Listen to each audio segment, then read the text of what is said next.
सिया को आज बहुत ज़्यादा बेचैनी हो रही थी।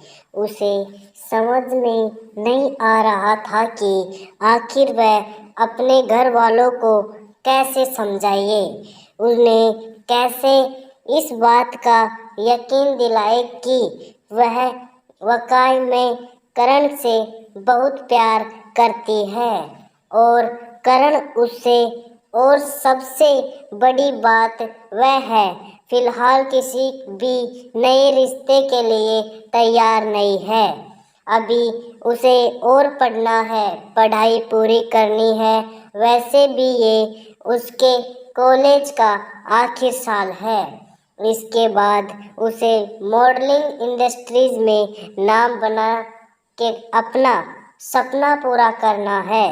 पर उसके दादाजी श्री यशवंत सिंघानिया जी उसकी बात मानने या सुनने के लिए बिल्कुल भी राजी नहीं है।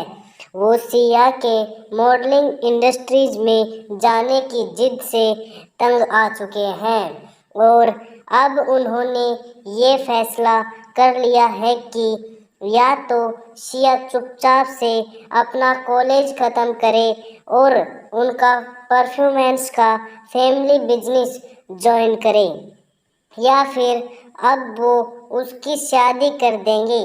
सिया अभी बैठकर इस सब के बारे में सोच ही रही थी कि तभी एक नौकर ने आकर कहा, मैडम आपको बड़े साहब बुला रहे हैं। सिया अच्छे से जानती थी कि दादाजी उसे क्यों बुक रहे हैं, इसलिए उसने अपने दिमाग को शांत करते हुए कहा, उनसे कहो मैं आ रही हूँ। ये कहकर सिया ने जाकर सबसे पहले अपना मुँह धोया और सीधे अपने दादाजी के पास उनके कमरे की तरफ जाने लगी।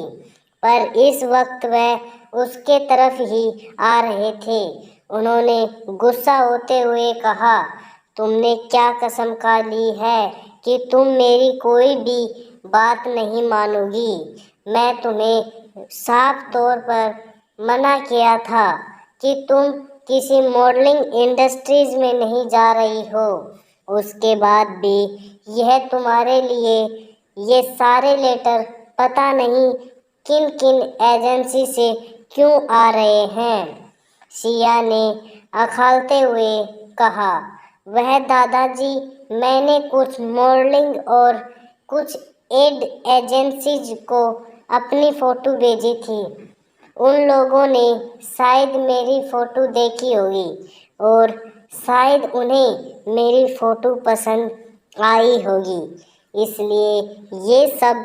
सिया अपनी बात पूरी करती उसके पहले ही उसके दादाजी ने लगभग चिल्लाते हुए कहा, यशवंत सिंघानिया जी, जब मैंने तुम्हें साफ शब्दों में कह दिया कि तुम किसी भी तरीके की फिल्म इंडस्ट्रीज में नहीं जाओगी, तब उन्होंने वह बात समझ में क्यों नहीं आ रही थी?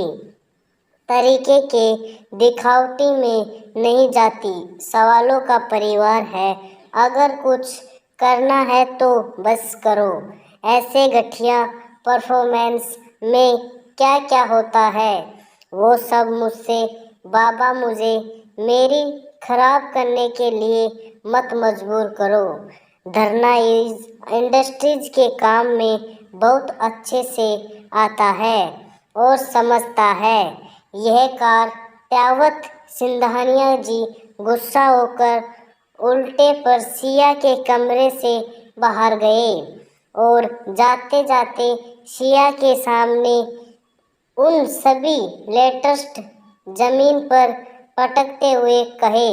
सिया को समझ में नहीं आ रहा था कि वो क्या कर, वो अपने दादा के खिलाफ भी नहीं जाना चाहती थी और कालको और उन दोनों का सपने इस तरह भी अभी नहीं चाहती थी। सियानी चुपचाप से उन सभी टेलर्स को उठाया जिनमें और वापस अपने कमरे के अंदर आ गई। इंटलेट्स में अपनी फोटोज करे सहारा गया था। वह सभी एसिन उसके साथ काम करना चाहती थी। हालांकि किसी को भी इतनी आसानी से पांडल बनाने का मौका नहीं मिलता है। वह क्योंकि सिहा का बड़ा कोलेगा था और इसलिए लगता है कि मॉडर्निंग फांसी की इन्वॉल्यूम्स पर होती है ताकि बड़ा पड़ा में नया निकल कर सके। मॉडलिंग एजेंसी पैसे भी हमेशा ही नए और खूबसूरत चेहरों की तलाश में रहती है और सिया ने तो अभी अपने कॉलेज का यूटी कंपटीशन जीता था और इसलिए उसके पास इतने ऑफिस आ रहे थे। इन लेटर्स को हाथों में लेकर सिया यही काफ़ी देर तक बैठी रही और जब उस कुछ समझ नहीं आया तो आखिर में परेशान हो गई। सिया ने करण को फ़ोन किया। करण, हेलो सिया, क्या हुआ, कैसे हो? सिया, मुझे कुछ समझ में नहीं आ रहा है। मैं तुम्हें कितनी बार कह चुका हूँ आकर एक बार दादाजी से मिल लो, पर तुम हो कि उनमें मिलने के लिए तैयार नहीं हो। करण, सिया मेरी जान, मैंने मिलने से इनकार कहा किया। मैं मिलूँगा, पर मैं तुमसे कितनी बार कह चुका हूँ कि अभी मैं उनसे किसी तरीके से भी नहीं मिल सकता। तुम्हारा परिवार शहर के सबसे ज़्यादा रईस परिवारों में से एक है। मैं उनके सामने किस मुँह से जाऊँगा?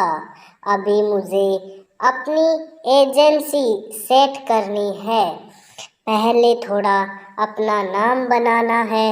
और करण अभी बोल ही रहा है तह कि सिया ने बीच में ही उसके बात काटते हुए कहा, पर तब दादाजी ने मेरी शादी कहीं और करा देंगे। करण, तो तुम उनकी बात मानकर उनका परफ्यूम बिजनेस ज्वाइन क्यों नहीं कर लेते? फिल्म इंडस्ट्रीज में आग तुम्हारे करियर को बनाने के लिए हूँ ना। 2-4 साल उनके पास नौकरी करें और लॉसेज लो, उससे हमारी एजेंसी के लिए अच्छा खासा फंडा खड़ा हो जाए। ये वीडियो पसंद आई हो तो हमारे चैनल को सब्सक्राइब करें, लाइक करें और कमेंट करें और ज़रूर कमेंट करके ज़रूर बताएं कि अगला वीडियो किस टॉपिक पर बनाऊं। थैंक यू, धन्यवाद।